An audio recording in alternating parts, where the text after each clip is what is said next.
Plano de leitura da Bíblia da Igreja Cristã Pagiel, estamos no dia 270.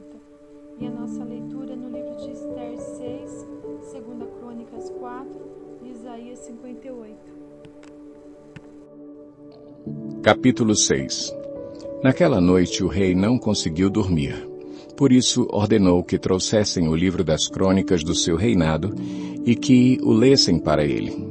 E foi lido o registro de que Mardoqueu tinha denunciado Bigtã e Teres, dois dos oficiais do rei que guardavam a entrada do palácio e que haviam conspirado para assassinar o rei Xerxes. Que honra e reconhecimento Mardoqueu recebeu por isso? Perguntou o rei. Seus oficiais responderam. Nada lhe foi feito. O rei perguntou, quem está no pátio?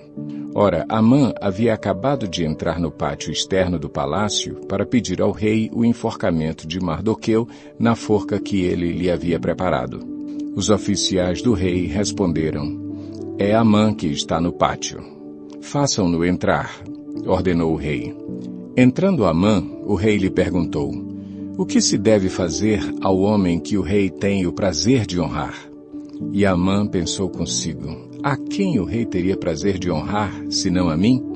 Por isso respondeu ao rei, ao homem que o rei tem prazer de honrar, ordena que tragam um manto do próprio rei e um cavalo que o rei montou, e que ele leve o brasão do rei na cabeça. Em seguida, sejam o manto e o cavalo confiados a alguns dos príncipes mais nobres do rei, e ponham eles o manto sobre o homem que o rei deseja honrar, e o conduzam sobre o cavalo pelas ruas da cidade, proclamando diante dele. Isto é o que se faz ao homem que o rei tem o prazer de honrar. O rei ordenou então a Amã, vá depressa apanhar o manto e o cavalo, e faça ao judeu Mardoqueu o que você sugeriu. Ele está sentado junto à porta do palácio real. Não omita nada do que você recomendou. Então Amã apanhou o cavalo, vestiu Mardoqueu com o manto e o conduziu sobre o cavalo pelas ruas da cidade, proclamando à frente dele. Isto é o que se faz ao homem que o rei tem o prazer de honrar. Depois disso, Mardoqueu voltou para a porta do palácio real. Amã, porém, correu para casa com o rosto coberto, muito aborrecido, e contou a Zeres, sua mulher, e a todos os seus amigos tudo o que lhe havia acontecido. Tanto os seus conselheiros como Zeres, sua mulher, lhe disseram, visto que Mardoqueu, diante de quem começou a sua queda, é de origem judaica, você não terá condições de enfrentá-lo. Sem dúvida, você ficará arruinado. E, enquanto ainda conversavam, chegaram os oficiais do rei e, às pressas, levaram Amã para o banquete que Esther havia preparado. Capítulo 4. Salomão também mandou fazer um altar de bronze de 9 metros de comprimento, 9 metros de largura e 4,5 metros de altura. Fez o tanque de metal fundido, redondo, medindo 4,5 metros de diâmetro e 2,25 metros de altura. Era preciso um fio de 13,5 metros para medir a sua circunferência. Abaixo da borda e ao seu redor havia figuras de touro de 5 em 5 centímetros. Os touros foram fundidos em 2 fileiras e numa só peça com o tanque. O tanque ficava sobre 12 touros, 3 voltados para o norte, 3 para o oeste, 3 para o sul e 3 para o leste. Ficava em cima deles, e as pernas traseiras dos touros eram voltadas para o centro. A espessura do tanque era de 4 dedos, e sua borda era como a borda de um cálice, como uma flor de lírio. Sua capacidade era de 60.000 litros.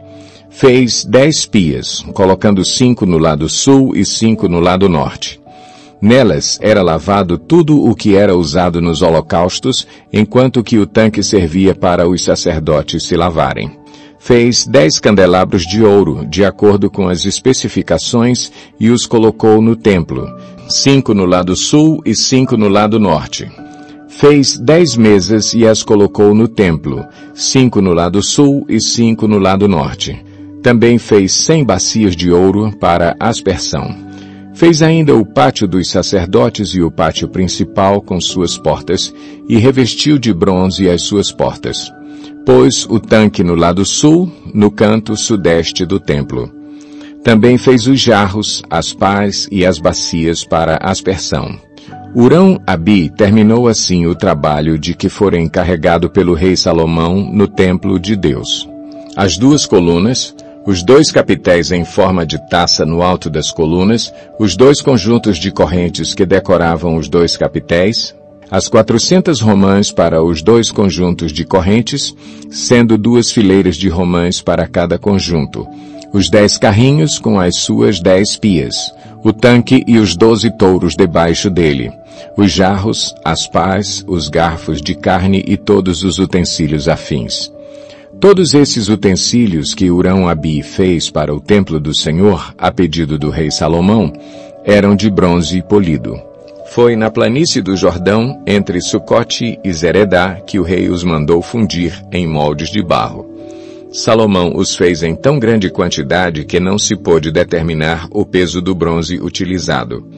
Além desses, Salomão mandou fazer também todos estes outros utensílios para o templo de Deus: o altar de ouro, as mesas sobre as quais ficavam os pães da presença, os candelabros de ouro puro com suas lâmpadas para alumiarem diante do santuário interno conforme determinado, as flores, as lâmpadas e as tenazes de ouro maciço, os cortadores de pavio, as bacias para a aspersão, as tigelas, os incensários de ouro puro e as portas de ouro do templo, tanto as portas da sala interna, o lugar santíssimo, quanto as portas do átrio principal.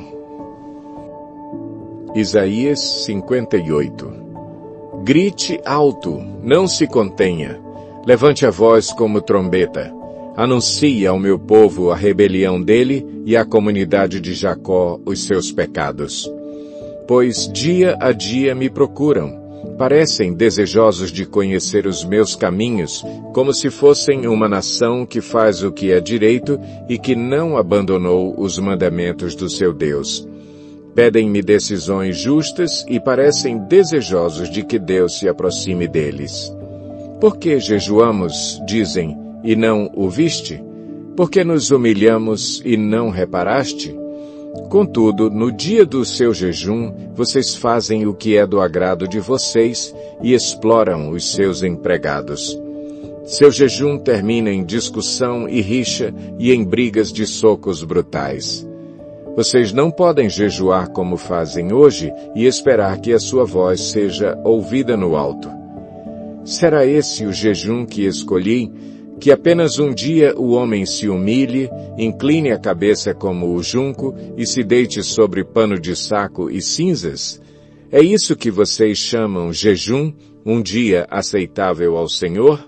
O jejum que desejo não é este: soltar as correntes da injustiça, desatar as cordas do jugo, pôr em liberdade os oprimidos e romper todo o jugo?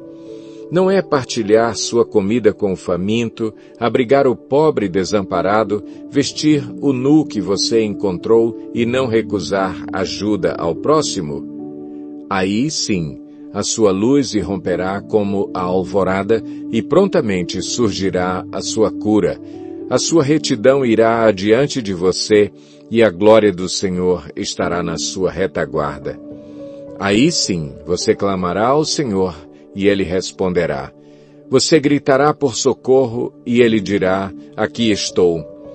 Se você eliminar do seu meio o jugo opressor, o dedo acusador e a falsidade do falar, se, com renúncia própria, você beneficiar os famintos e satisfizer o anseio dos aflitos, então a sua luz despontará nas trevas e a sua noite será como o meio-dia. O Senhor o guiará constantemente, satisfará os seus desejos numa terra ressequida pelo sol e fortalecerá os seus ossos. Você será como um jardim bem regado, como uma fonte cujas águas nunca faltam. Seu povo reconstruirá as velhas ruínas e restaurará os alicerces antigos. Você será chamado reparador de muros, restaurador de ruas e moradias. Se você vigiar seus pés para não profanar o sábado e para não fazer o que bem quiser em meu santo dia, se você chamar delícia o sábado e honroso o santo dia do Senhor, e se honrá-lo, deixando de seguir seu próprio caminho, de fazer o que bem quiser e de falar futilidades, então você terá no Senhor a sua alegria, e eu farei com que você cavalgue nos altos da terra e se banqueteie com a herança de Jacó, seu pai. É o Senhor quem fala.